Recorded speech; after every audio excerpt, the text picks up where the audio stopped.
Hi everyone, thanks for tuning in to the very first Galileo interview. I'm so excited that none other than Sir Richard Friend has agreed to be the very first guest. He's the Cavendish Professor of Physics at Cambridge, and what a lovely and fascinating man he is. I hope you enjoy listening to the conversation as much as I did having it. We covered such a wide range of topics, including his groundbreaking work in organic semiconductors, his thoughts on the exciting future for solar energy, and his advice to those wanting to study physics. Enjoy.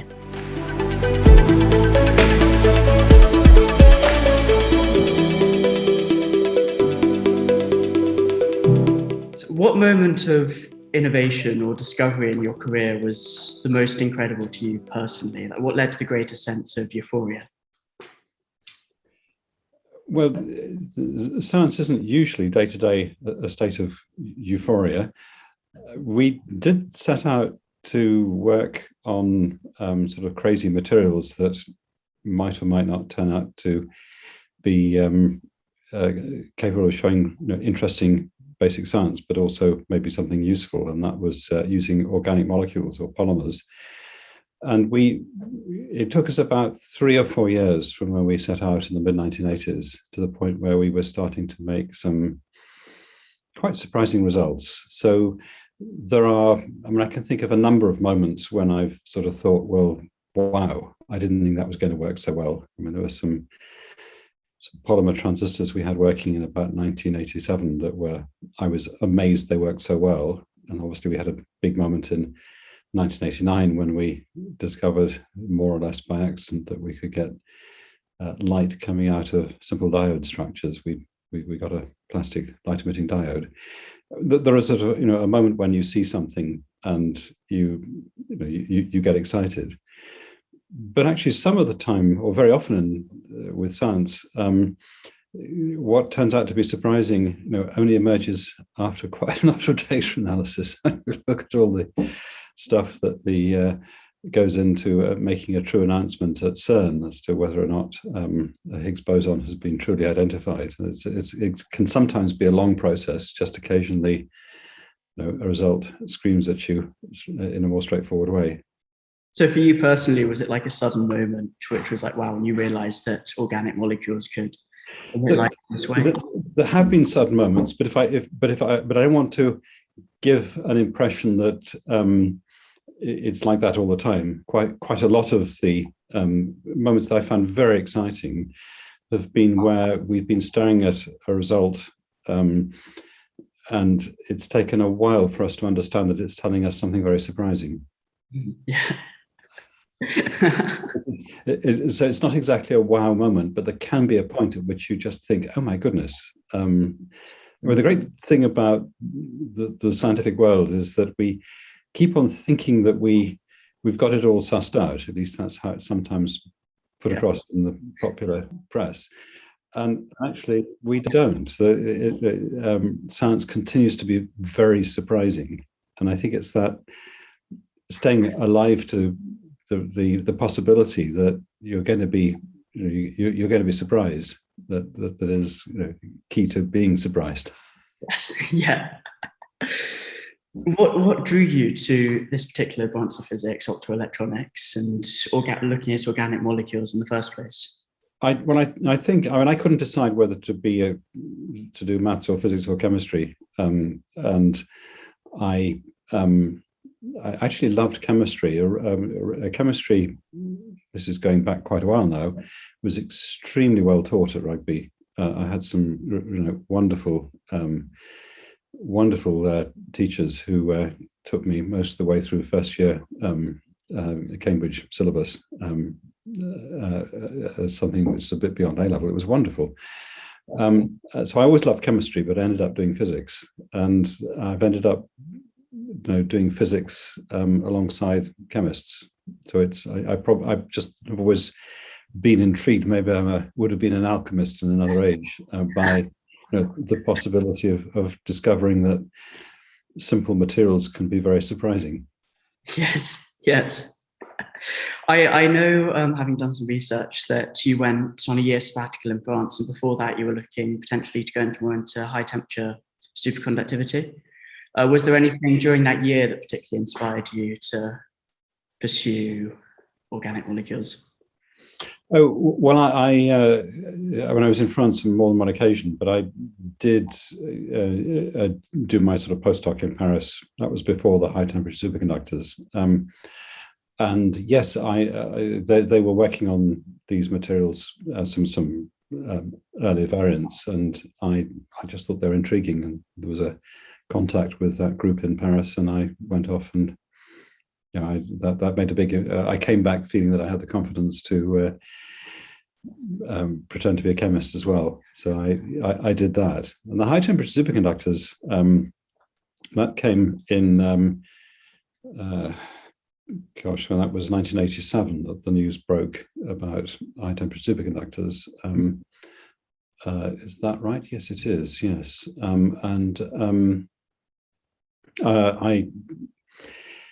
I did a few things with high temperature superconductors. The problem actually is that the whole of the rest of the world was working on them as well. Sometimes you have to be it's nice to get your hands dirty, but I think always with science you're looking to see where you can you can do things that other people wouldn't have done, and it's sometimes good to be unfashionable. When you're trying to do those things that other people can't do and haven't done, how do you go about trying to solve problems? Well, it is a truism which is sometimes not repeated often enough, that the majority of scientific breakthroughs are unexpected observations in the laboratory. There are a few exceptions. I mean, Einstein clearly was one, but for the most part, a huge amount of the breakthroughs in science have happened through just very brilliant observation. And so there is, if you're in a busy area, the chances of observing something that other people haven't observed go down. If you're in a less busy area, it might be for a good reason. And working with our organic materials, it was often frustrating that we didn't have enough knowledge about exactly what the structures were, about what shapes and sizes the polymer chains were, and so on. And there's always the risk that you don't actually have enough understanding of what you're looking at, that you can't therefore spot something when you see it. So it's that sort of, you want to be sort of on the edge of being safe, but not so unsafe that you're not going to be able to make anything of something which potentially would be interesting. I hope I'm not sounding so I'm speaking in riddles. But to take an example, with the polymer electronics, with the polymer transistors, the polymer light-emitting diodes, the old story about semiconductor devices is that you have to have exceptional material purity. The story of silicon is of zone refining to get all the impurities out, because small quantities of impurities will stop the device working. Yeah. Our organics have or continue to have far higher levels of junk in them, but for reasons that we now understand, it doesn't matter. A lot cheaper. Well, potentially cheaper, but not. You don't know that when you start, but you have to have a hunch that you can probably get away with it. How much of your work is looking at experiments and in the laboratory compared to theoretical work? Well, it's hard to make a simple division between experiments and theory, and these days one would have to say that computer simulation is perhaps a third leg. You need all three to be able to, or all three are massively powerful. But for me, and I've said it a moment ago, it's much easier to spot the unexpected when you're staring at experimental results. Yes. Yeah. Do you have more fun working in the lab then, or what do you find most interesting? I think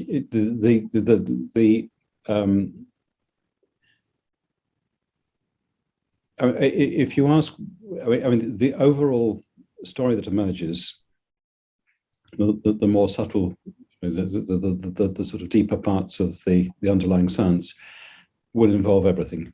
I mean, theory, modeling, all of that is really important. Yes. It's, but things happen in the lab. Yes. Yeah, so moving on from that, what's the biggest problem you're working on at the moment using those methods? We have, I mean, things we're doing at the moment are something that we've had running for a little while. I'm very passionate about the things we have to do to mitigate the worst effects of climate change, and I do think that our energy infrastructures needs to be, and more to the point, can be changed completely. So I'm very excited about renewable energy, and obviously I work on solar, new materials, new device architectures for solar cells, and it's amazing how cheap they are now.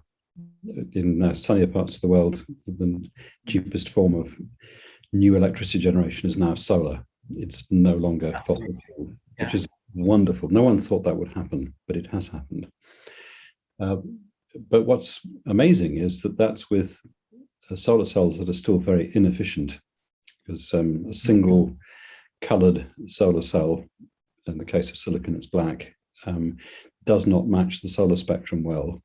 So inevitably you can only harness, in the case of silicon, less than a quarter of the energy in the solar spectrum. There are definitely ways of doing better than that. They are going to involve just different ways of thinking, different ways of handling the solar spectrum. And I think that's going to make a big difference. I think we should be able to make solar energy not just cost competitive, we should make it so much cheaper than fossil fuel energy that you won't want to burn fossil fuels to make electricity. Yes, that's the goal. So one of the projects we've been running in various ways for quite a while, actually, for 10 years, is that what you want to do is to carve up the solar spectrum so that the energetic photons, the blue, the green, there's more energy in the quantum, the photon quantum, than down in infrared where silicon absorbs. And there's enough energy to split in two and still have two halves that have got enough energy to be absorbed in silicon. So if you could find a sort of buy one, get one free converter where you absorb a green photon and split it into two infrared photons, you can double the amount of electricity generated from that green photon if it's absorbed into a silicon detector. And there is a way of doing that. There's a very surprising quirk of how quantum mechanics plays out in some organic semiconductors, that you can absorb a photon, if you like, at the natural color of the semiconductor.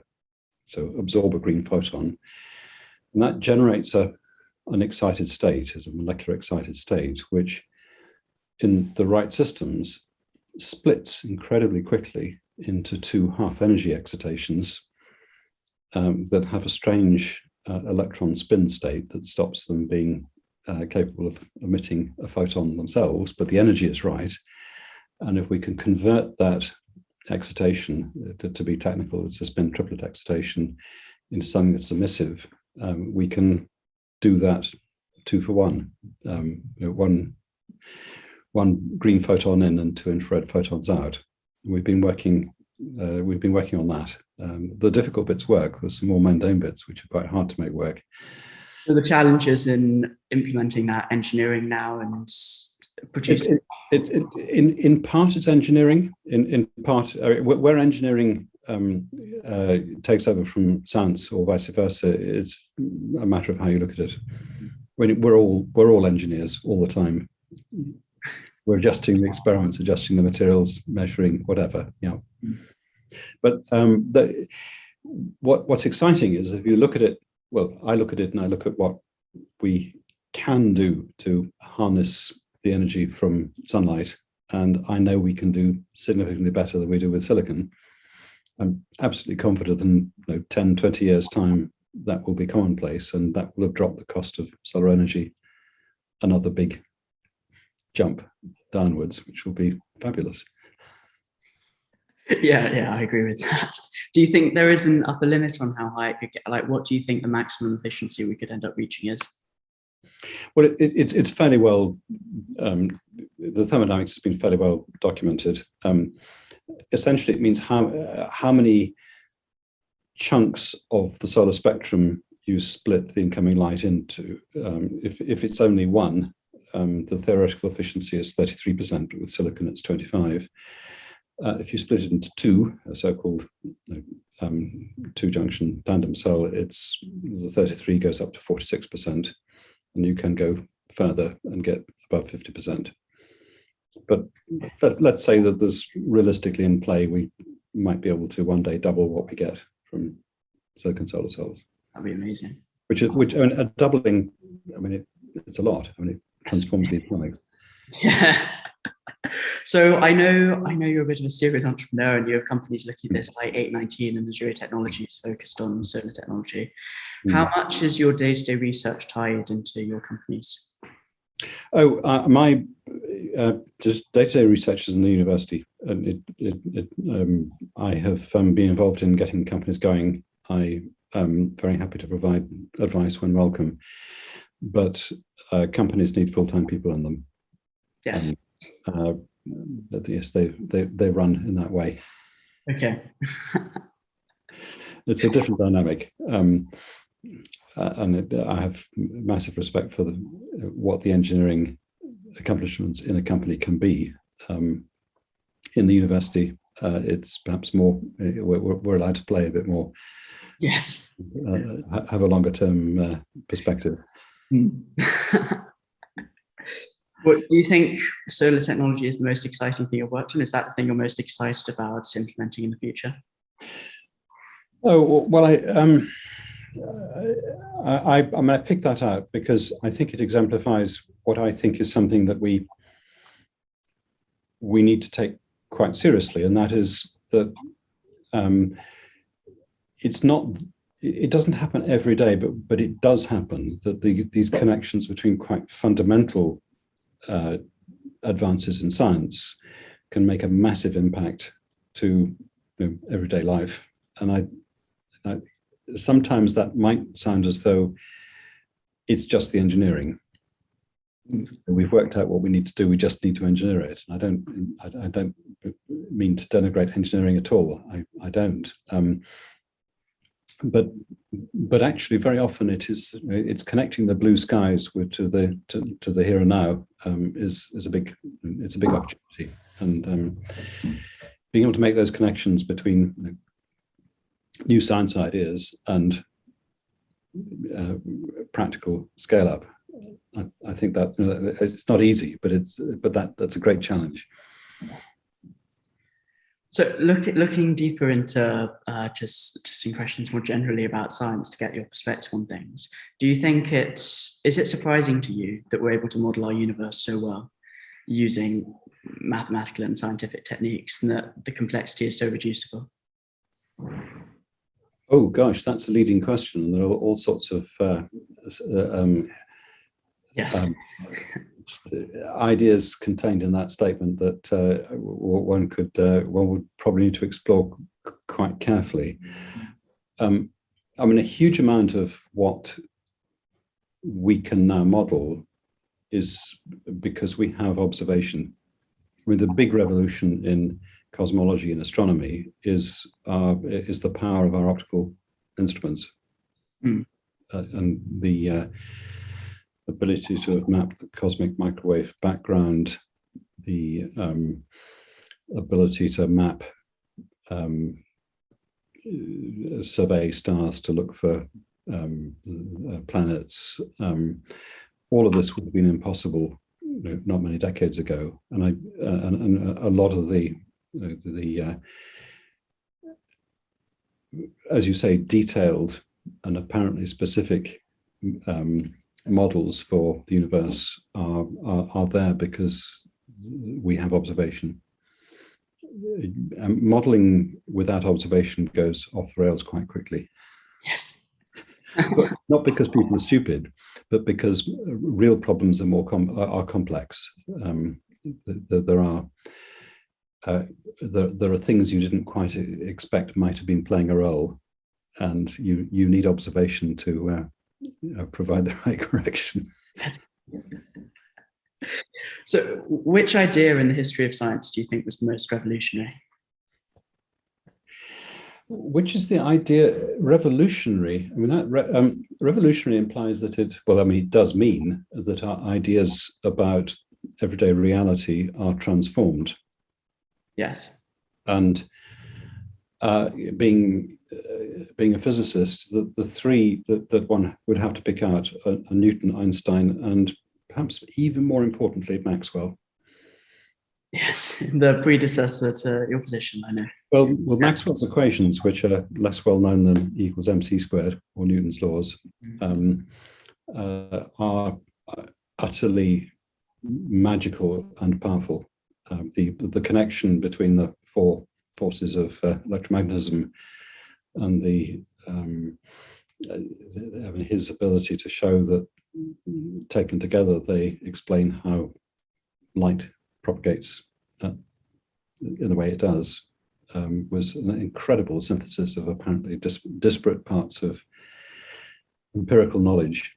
And Maxwell's equations, I mean, the modern world wouldn't happen without Maxwell's equations. Everything to do with communication is in Maxwell's equations.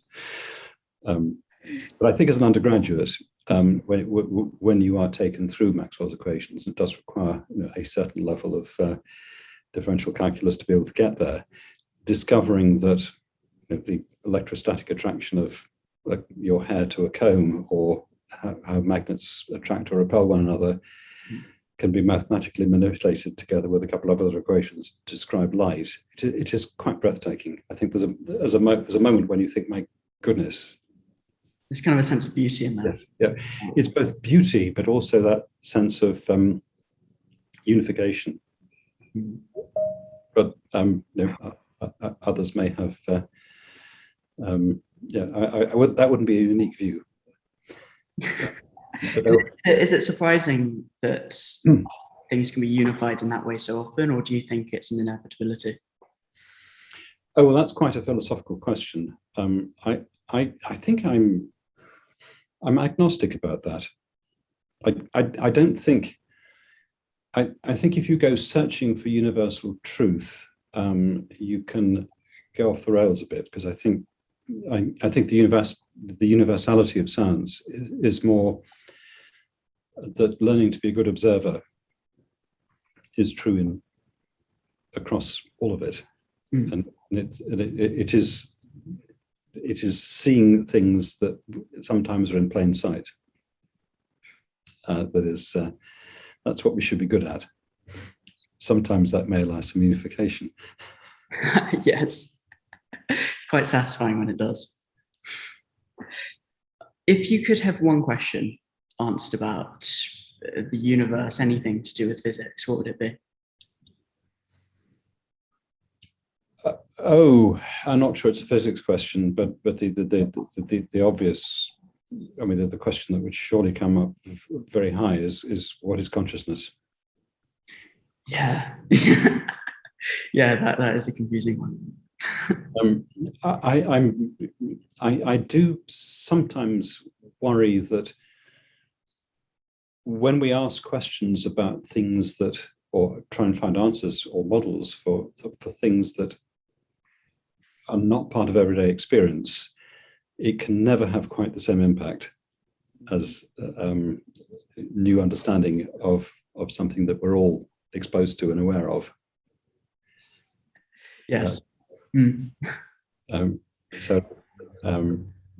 there was a great age of astronomy after Galileo, and that was pretty close to everyday experience. Yeah. Do you think it would be useful to understand more about consciousness for physics, just given that so much is about observation? We have to presume that we know what physics is, and physics is a toolkit. It's not a subject. It's the methods of physics that can be applied quite generally, but consciousness is probably not a physics. It wouldn't be a uniquely physics problem. But developing predictable, correctly mathematically modeled explanations is probably physics, but not uniquely physics. Okay, so a final question, because I know you're short on time. If you could give one piece of advice to people my age, 17, 18, looking to go into a career researching physics, what would it be? Well, I've always, there's sometimes the view that every time a physics graduate or a physics PhD goes off and starts doing physics, that somehow that's a loss. I don't think that's true at all. The number of opportunities that someone with a really strong science training can have to be effective across almost any avenue of enterprise or industry or whatever is limitless. Our PhDs go everywhere, and it's that ability to have the confidence to tackle any new problem, because you can sort of know when you've got the foundation there or not. You know how to form a well-based view of what the problem you're trying to analyze is, and that's universal, and physics does that very well. So get stuck in and carry on doing the difficult science. Pretty good advice. And don't feel that it's taking you into an ever more specialized world. It isn't. The toolkit that you acquire through doing science is very applicable and very rewarding. Thank you for doing this with me today. It's been really cool. It's really amazing to have you as the first interview on this channel. Well, Caspar, it's a pleasure to chat. I hope I haven't been too obscure. No, it's been incredible. Thank you. Yeah, it's really cool to meet you. Likewise. And well done with this enterprise. So there you have it. The very first Galileo interview. It was quite nerve-wracking. I hope you enjoyed it. There are going to be plenty more in the coming months, so please be sure to like and subscribe below, and remember to share with your friends.